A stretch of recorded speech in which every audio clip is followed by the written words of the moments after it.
মাত্র ৩ দিনের ছুটিতে ঘুরে এলাম দাওয়াই পানি থেকে। একটা দার্জিলিংয়ের অফবিট প্লেস হলো এই দাওয়াই পানি।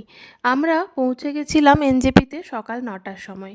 সেখান থেকে আমরা গাড়ির জন্য আগে থেকেই বুকিং করে রেখেছিলাম, যেটা আমাদের হোমস্টে থেকেই গাড়ি পাঠিয়েছিল। ৩৫০০ টাকা নিয়েছিল ভাড়া, আর সেই ৩৫০০ টাকা দিয়ে আমাদেরকে ডিরেক্ট পৌঁছে দিয়েছিল আমাদের হোমস্টেতে। লাস্টে আমি এই হোমস্টের ফোন নাম্বার দিয়ে দেব।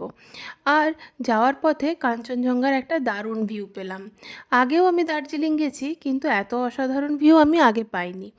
আমাদের এই হোমস্টে থেকেই কাঞ্চনজঙ্ঘা দেখতে পাওয়া যাচ্ছিল। মোটামুটি দুপুর ১টায় পৌঁছে একটু চা খেয়ে ফ্রেশ হয়ে আমরা চলে গেছিলাম লাঞ্চে। লাঞ্চে গরম ধোয়া ওঠা ভাত, তার সাথে আলু ভাজা, আর দিয়েছিল ফুলকপির তরকারি, ডাল, ডিম কষা আর পাঁপড়।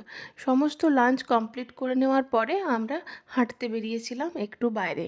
সত্যি এই জায়গাটা এত নির্জন আর এত সুন্দর লাগছিল, এখানে সারা দিন কাটিয়ে দেওয়া যায়।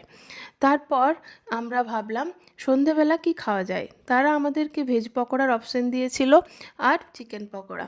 রাত্রে চিকেন থাকায় আমরা ভেজ পকোড়া বললাম, আর তার সাথে সাথে চা। তারপর কিছুক্ষণ আগুন পোহানোর পরে আমরা চলে গেলাম ডিনার করতে। সত্যি অনেক দিন পর নিজেদের মধ্যে এত আড্ডা দিয়েছি যে কি বলবো।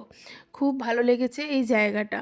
এই হোমস্টেতে আমাদেরকে পার হেড পে করতে হয়েছে ১৩০০ টাকা পার ডে, খাওয়া থাকা সমেত।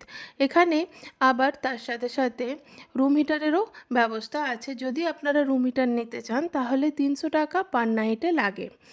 আর এখান থেকে এই অসাধারণ দৃশ্য আপনারা সব সময় পেয়ে যাবেন।